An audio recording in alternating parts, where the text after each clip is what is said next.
Okay, isang public school teacher din yung makakasama po natin ngayon sa studio, si Ma'am Christine Tamillo. At idol, nirereklamo niya yung rider na tumangay sa kanyang laptop. Rider.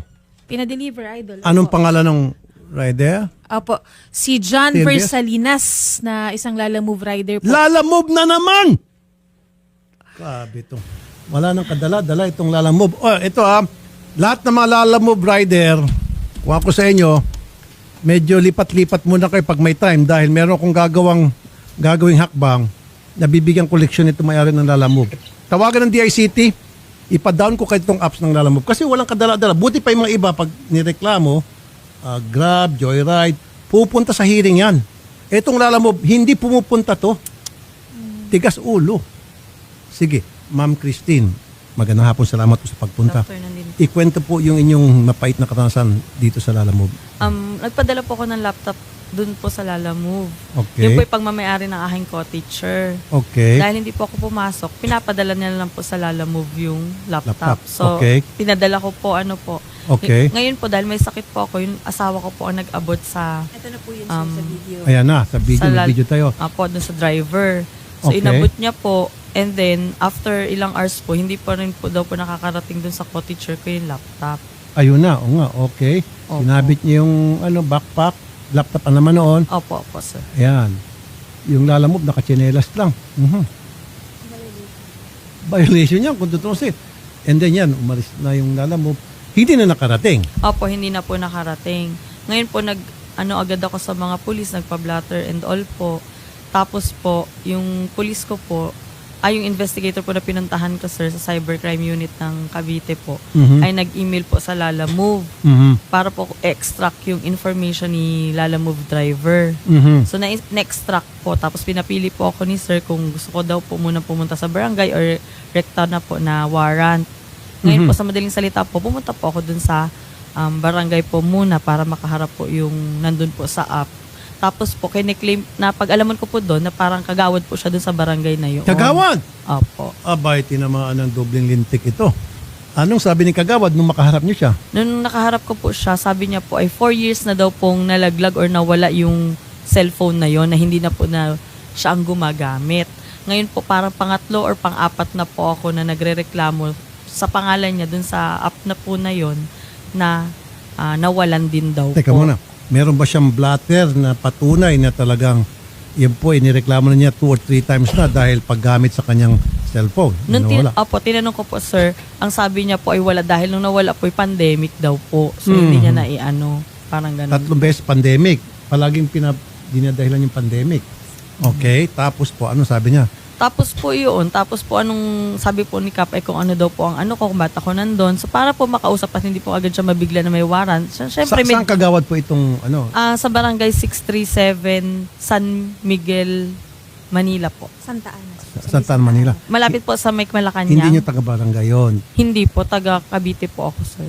Okay, hindi niyo kabarangay. Alright. Ano sabi ni Kagawad? Talagang pinagdidiinan niya na hindi sa opo. kanya, na nagamit lang yung kanyang cellphone. Opo, na nawala lang po, parang ganyan. Tapos marami na nga po nagrereklamo sa kanya, and all. Teka muna, kung nawawala yung kanyang cellphone, I'm sure may lock yun. O paano nagamit yung kanyang cellphone? Eh, di ba usually pag nawala ang cellphone mo, binibenta yon, hindi nagagamitin ng isang tao yon. Ay, wala po siya sinabi. Basta po, ganoon lang po. Basta ginagamit pa rin daw po, and all. Di ba, Sharif? Pag ang isang tao nakapulot ng cellphone, kung sino man yung taong yun, usually, hindi niya gagamitin yun, ibibenta niya yun. Opo. Or, wala na Kasi sir, pag- wala na. Itsapwera na yung, pati yung laman nun sir, pati yung apps po, wala na. Wala. SIM card, wala na rin po. Lahat babaguhin yon. Opo. Tapos gagamitin nyo lang sana ng personal, po. Personal na Ay, gamit pero- na lamang yun, tawag-tawag. Dalawa yun. Una, gagamitin muna, sige, tawag-tawag. Buburahin lahat ng mga information doon para hindi matrace sa kanya na hawak niyang cellphone. Tapos, pangalawa, ibibenta niya. Ito sa kanya, yung nakapulot, ginamit-gamit 3 beses. Opo. Yung sa unang pagkakataon, sana pinablata niya agad yun. Sinumbong niya sa pulis. Opo, sir. Nung nakaharap ko po siya, binato niya po sa akin. Actually, January Binato? 12. Well, kumbaga, ang sinabi niya po sa akin is January 12 ko po kasing nawala yung laptop, nawala ng rider. Ngayon po, nagpunta daw po siya sa pulis at nireport. January 14 din po.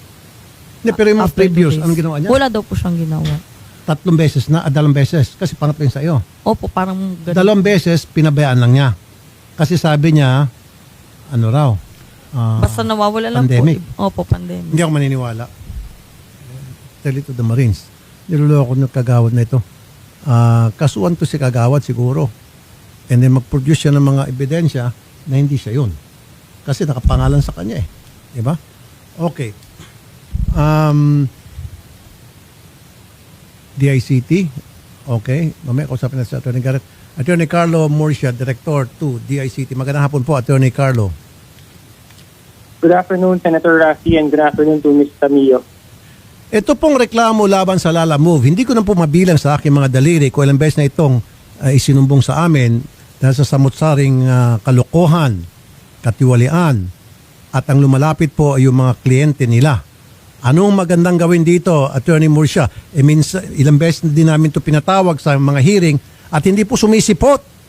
Nagpapadala lamang ng mga representative at yung mga representative, pag kinakausap namin, aanga-anga pa at hindi marunong sumagot ng maayos. Siguro, Senator Rafi. Attorney, anong tingin mo? Cancelin kaya naman muna ating apps nila. Senator Rafi, unahin po natin, sa DICT po nagre-rehistro ang ating mga operator tulad ng Lalamove.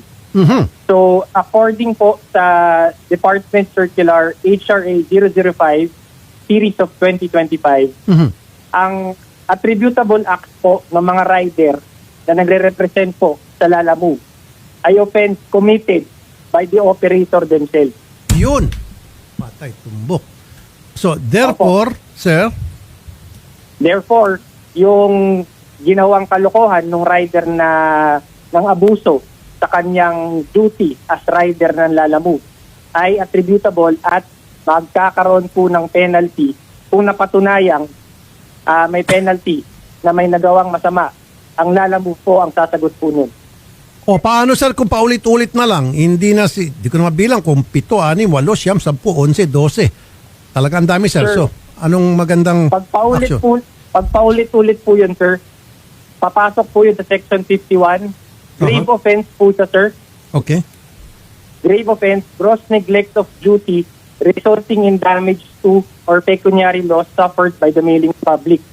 Sa nabanggit nga po ni Ms. Tamillo, ito pong pinadala niya ay may pecuniary value.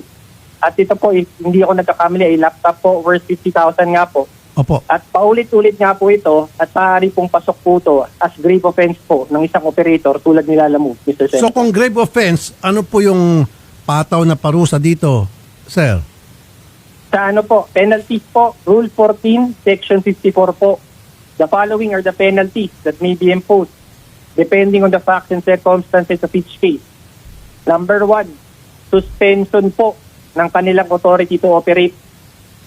Mhm. Number 2, cancellation or revocation of authority ng kanilang authority to operate. Ganda ko. Ganda-ganda pakinggan yun. Number 3, Number 3 po,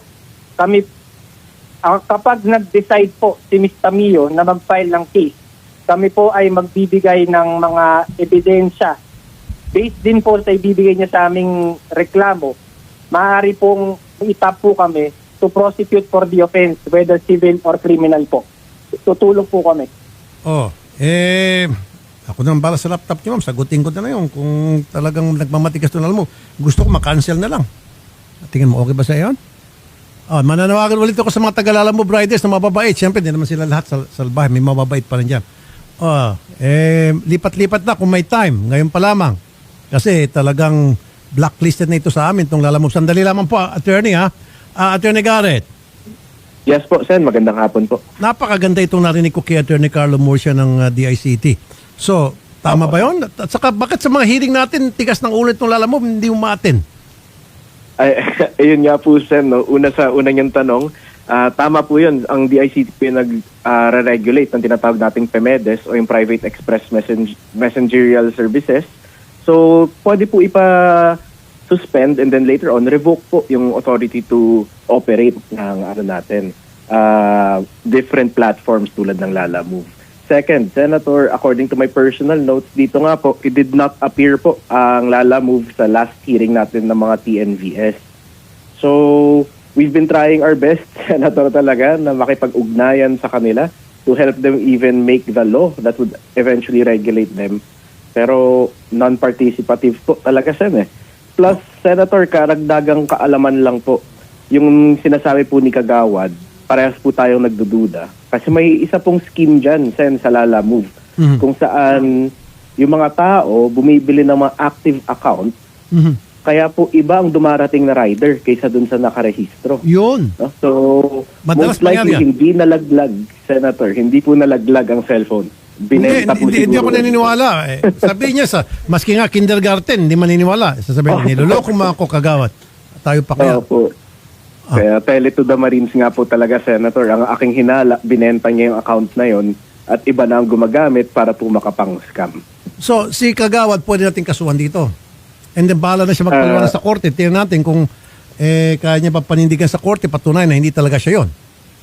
Kasi tama po, Senator, no? Kasi on its face, siya po yun eh. Siya po ang rider registered. So siya po dapat ang maging responsible.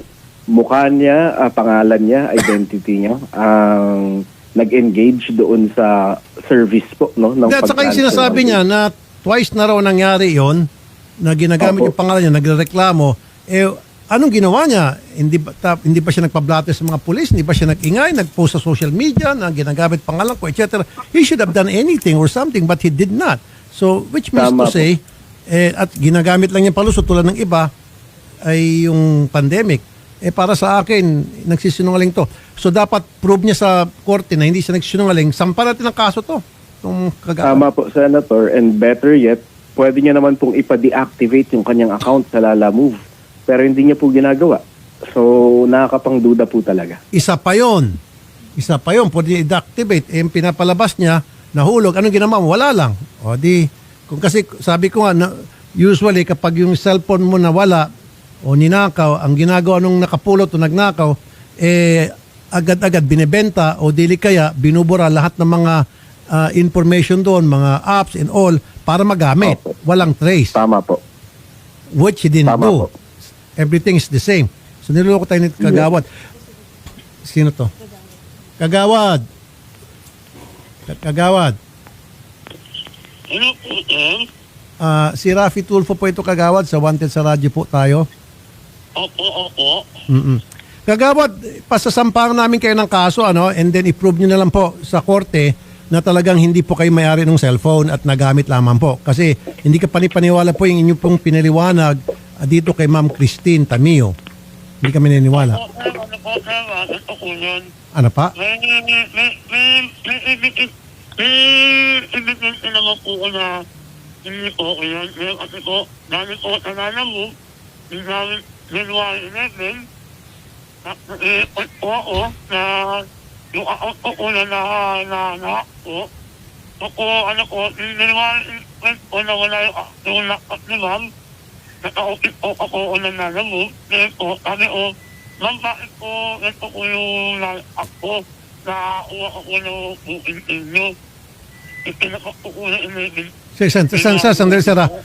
Ma'am, meron bang exchange of conversation between your husband and you? Dito, hindi nyo nabobosesan to? Iba po yung salita nung nagtumawag po sa akin, sir. Ibang nung salita. time na nagpadala Hindi po niya ako. kaboses? Ayun po. Tapos yung nag-pick up, hindi rin kaboses. Apo. Opo, kung sabi pick-up, ako, ang pinabal nito po, sabi ko na, Ma'am, nakausap ako kayo advisor. Sabi na, opo, ito po kayo. Okay, kaya nga Kagawad, alam nyo bakit hindi kami naniniwala? Dahil nung sabi mo na wala yung cellphone mo, sana pinablatter mo agad sa police. Sinabi mo na wawala. Tapos ngayon, sir, agad-agad pinakansila mo yung cellphone mo para hindi na magamit. Wala kayong ginawang hakbang at ginawa mong palusot, the reason ay pandemic. Oh, di ba? Naging pabaya po kayo kasi ang normal doon gagawin ng isang tao na nawala ng cellphone tulad ko halimbawa o kung sino man inireport agad o kung di man nireport pinakakansela yung numero na yon, di ba? Tatawag ka sa telecommunication company o kung ano ba yung Globe, Smart, Tawag ka sa Globe Smart, sabihin, cancelin nyo na yung numerong yun, hindi na akin yun, etc. Which you did not. Opo, sir, akalayan na po, sir, nandito po sa Bibo. Okay. Dahil po, sir, po. Sige, mamaya na. Okay, sige. Kaya ito po yung mga problema ng ganyan. Okay. Saka ka na muna, sir. Ibang, ano yan, ibang aspeto yan sa'yo. Pag-usapan pa natin, kasi hindi raw ikaw nabubosesan, sabi ni ma'am, saka nung mister, hindi raw, magkaibang boses. So, that's a different story now. Sige, tatawagin namin kayo muli, Kagawad. Salamat po sa pagtanggap ng aming tawag, Kagawad. Magandang hapon po, Kagawad. Ano po, Opo, hindi, walang anuman po. Okay, sige. So, Atty. Garrett, paano? Umpisa na natin tong pagpasuspindi o kansila? Anong first step gagawin dito? Yes po, Sen. No, I agree with what our DICT representative said. Magbigay lang po siguro ng verified statement ang ating complainant now. Pati po yung recent din na complainant natin, Sen, na nagpadala daw ng isang truck ng saging na nawala. Totoo yun. Isama rin po natin yun, Sen. And many others na nakapila po dyan sa ating programa. Samahan po natin sila mag-draft ng statement of complaint para po ipasa sa DICT. So this is Maumpisahan na po yung... this is what I want you to do. Lahat kayo dyan sa legis natin. Maggawa kayo ng sulat, interview natin lahat ng mga complainant na pumunta sa atin, and then isend natin yan sa DICT, and then DICT will investigate para makansela o masuspindi o ma-revoke itong permit nitong Yes, sir. Lalamove. Tama ba, Attorney Murcia, sir? Yes, Mr. Senator, we'll be awaiting the itemized complaints of the various clients of Lalamove. At pag nakarating po sa atin, tayo po ay mag-iimbestiga. Papadalan po natin ng NPE ang Lalamove. They will be allowed 72 hours to respond with evidence. And kapag hindi pa rin na nasolusyonan yan, sir, meron na po tayong steps na for penalization na nabanggit ko po kanina, which includes the revocation or suspension po, depending on the facts of the case ko, Mr. Senator. Ayun, napakaganda. Music to my ears. Okay. Sa dilawan po, Attorney Murcia at Attorney Garrett. So, ma'am, ano sabi ng Lalamove? Nakakausap niyo pa ba rin ng Lalamove? Hindi na. Actually po, ilang beses po silang nag-email sa akin na parang may insurance daw po na 20,000 po na ino-offer sa akin. Lugi ka pa, 50 yung... 43 po, sir.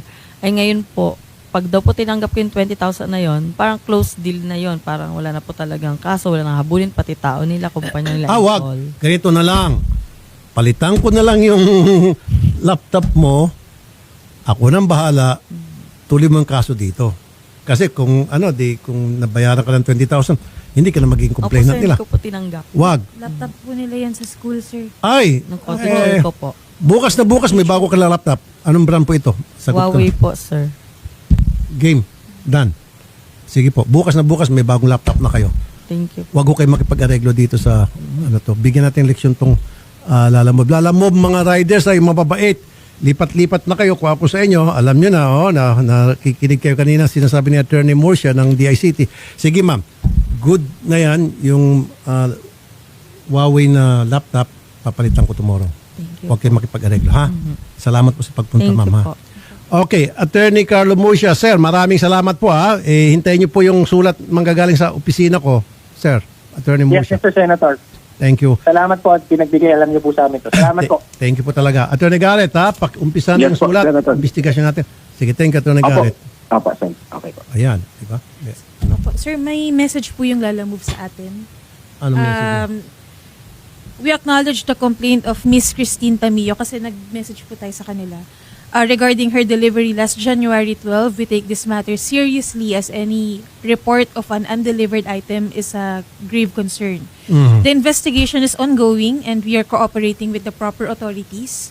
Additionally, we have already banned the driver account from our platform since this case has been escalated to us.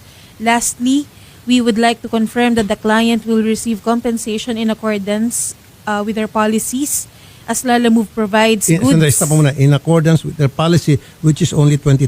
50,000 yung halaga ng laptop. Di Yun abunado lang po, pa si sir. ma'am. Hindi. Opo. Okay, tuloy. As Lalamove provides goods insurance coverage for all deliveries made through the platform. Yun lang po. Tapos na. Yes po, sir. Ma'am, huwag mong tanggapin. Nasa inyo yan, ma'am. Pero kung ako, advice ko sa inyo, I strongly advise you, huwag ka makipag-areglo. Sana. Ako nang bahala. sa laptop niyo, ha? Bigyan natin leksyon to. Tigas ulo, tagal na paulit-ulit. Ma'am, punta kay Odette, ma'am. Thank you Bukas, po. nandiyan na yung inyong bagong laptop. Magandang hapon po, ma'am. Thank you.